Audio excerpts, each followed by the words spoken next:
H.P. Lovecraft, The Other Gods, narrated by Howard King. Atop the tallest of Earth's peaks dwell the gods of Earth, and suffer no man to tell that he hath looked upon them. Lesser peaks they once inhabited, but ever the man from the plains would scale the slopes of rock and snow, driving the gods to higher and higher mountains, till now only the last remains. When they left their older peaks, they took with them all signs of themselves, save once, it is said, when they left a carven image on the face of the mountain, which they called Ngraneg. But now they have betaken themselves to unknown Kadath, and a cold waste where no man treads, and are grown stern, having no higher peak whereto to flee at the coming of man. They are grown stern, and where once they suffered men to displace them, they now forbid men to come, or coming to depart. It is well for men that they know not of Kadath and the cold waste, else they would seek injudiciously to scale it.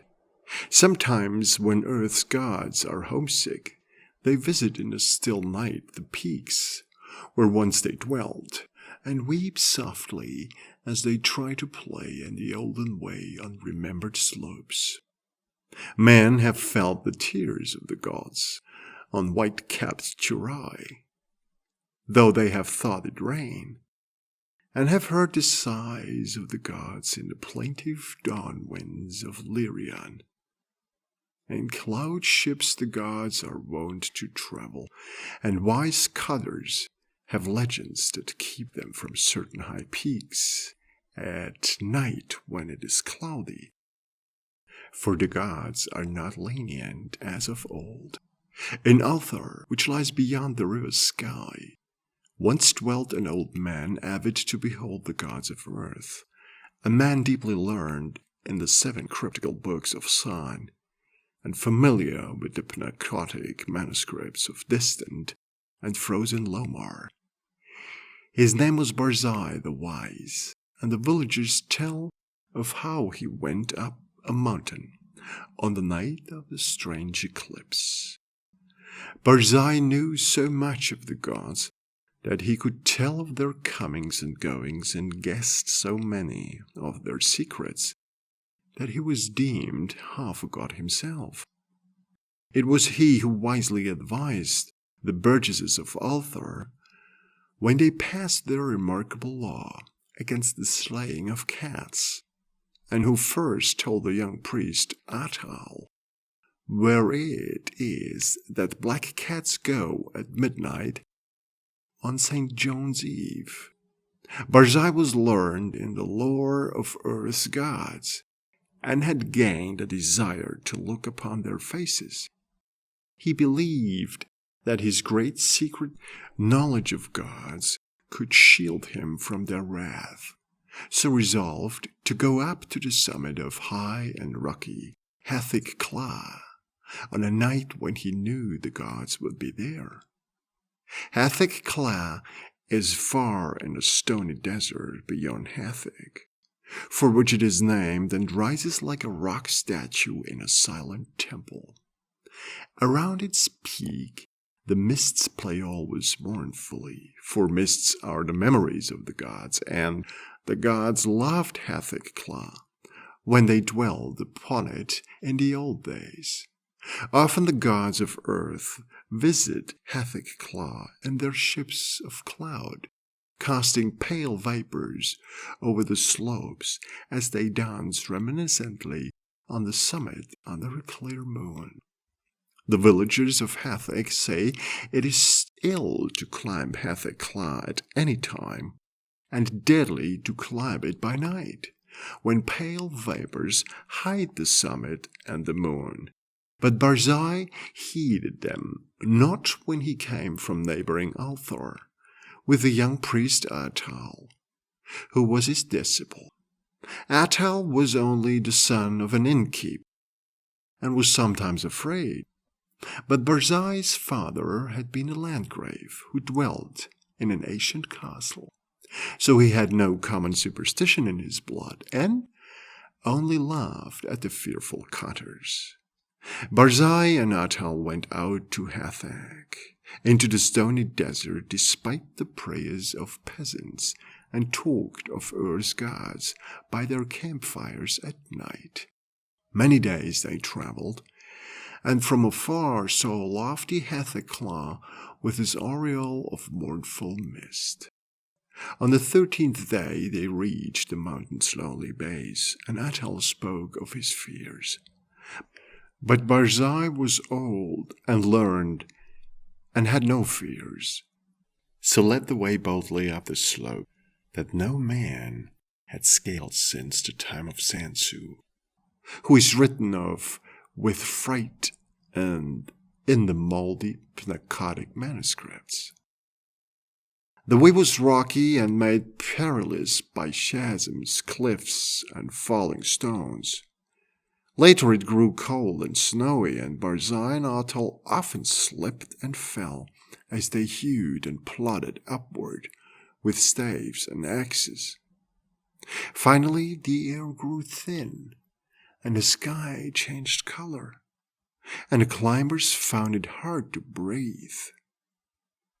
But still they toiled up and up, marveling at the strangeness of the scene and thrilling at the thought of what would happen on the summit when the moon was out and the pale vapors spread around.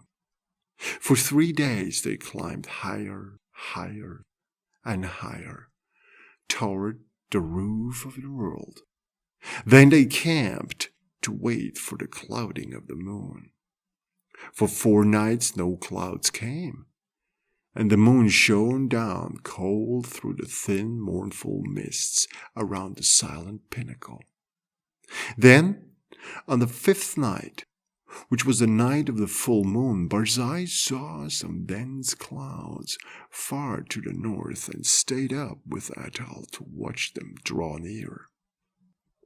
Thick and majestic they sailed, slowly and deliberately onward, ranging themselves round the peak high above the watchers and hiding the moon and the summit from view.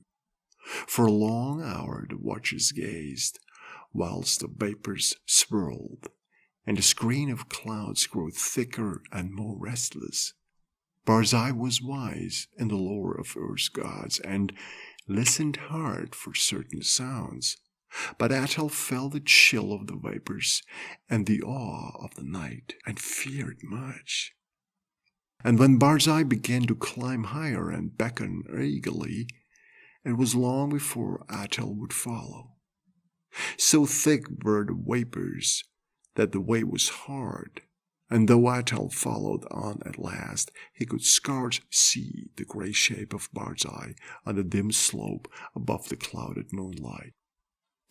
Barzai forged very far ahead, and seemed, despite his age, to climb more easily than Atal, fearing not the steepness that began to grow too great for any save a strong and dauntless man, nor pausing at white-black chasms that Atal scarce could leap. And so they went up wildly over rocks and gulfs, slipping and stumbling, and sometimes awed at the vastness and horrible silence of bleak ice pinnacles and mute granite steeps. Very suddenly Barzai went out of Atal's sight, scaling a hideous cliff that seemed to bulge outward and block the path for any climber not inspired of Earth's gods. Atal was far below, and planning what he should do when he reached the place, when curiously he noticed that the light had grown strong, as if the cloudless peak and moonlit meeting place of the gods were very near. And as he scrambled on toward the bulging cliff and litten sky, he felt fears more shocking than any he had known before. Then through the high mists he heard the voice of unseen Barzai shouting wildly in delight. "I have heard the gods! I have heard Earth's gods singing in revelry on Hatheg-Kla. The voices of Earth gods are known to Barzai the prophet. The mists are thin and the moon is bright, and I shall see the gods dancing wildly on Hatheg-Kla that I loved in youth. The wisdom of Barzai hath made him greater than Earth's gods, and against his will their spells and barriers are as naught. Barzai will behold the gods, the proud gods, the secret gods, the gods of earth who spurn the sight of man." Atal could not hear the voices Barzai heard, but he was now close to the bulging cliff and scanning it for footholds. Then he heard Barzai's voice grow shriller and louder. "The mists are very thin, and the moon casts shadows on the slope. The voices of Earth's gods are high and wild, and they fear the coming of Barzai the Wise, who is greater than they. The moon's light flickers, and Earth's gods dance against it. I shall see the dancing forms of the gods that leap and howl in the moonlight. The light is dimmer, and the gods are afraid."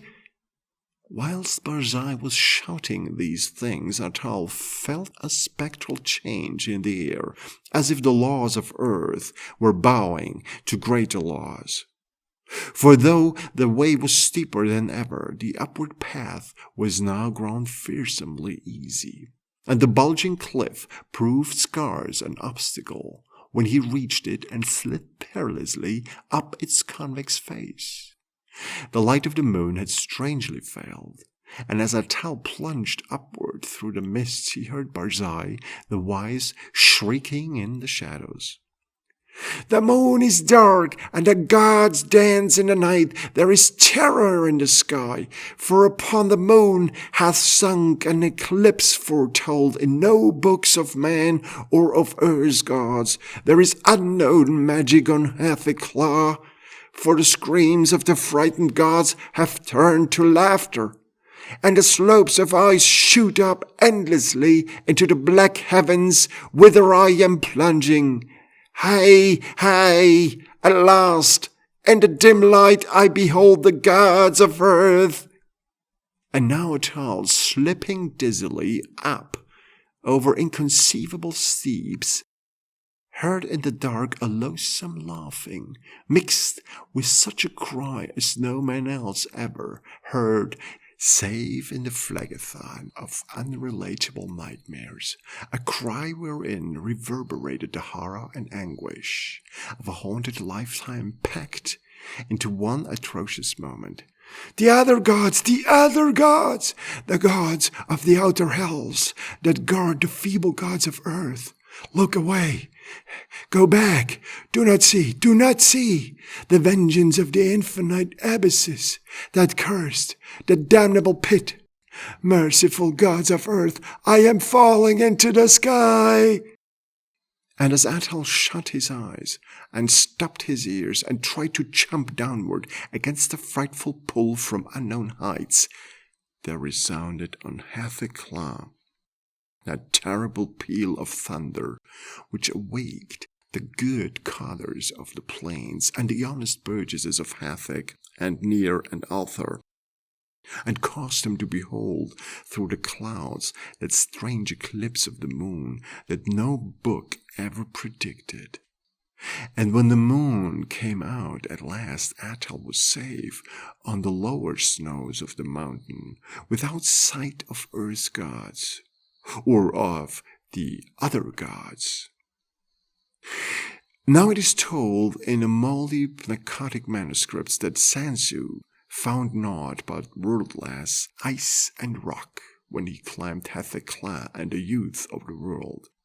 Yet, when the men of Althar and Nir and Hatheg crushed their fears and scaled that haunted steep by day in search of Barzai the Wise, they found graven in the naked stone of the summit a curious and cyclopean symbol 50 cubits wide, as if the rock had been riven by some titanic chisel. And the symbol was like to one that learned men have discerned in those frightful parts of the Pnakotic manuscripts which are too ancient to be read. This they found. Barzai the Wise they never found, nor could the holy priest Atal ever be persuaded to pray for his soul's repose. Moreover, to this day the people of Althar and Nir and Hatheg fear eclipses, and pray by night when pale vapors hide the mountain top and the moon. And above the mists of Hatheg-Kla, earth gods sometimes dance reminiscently.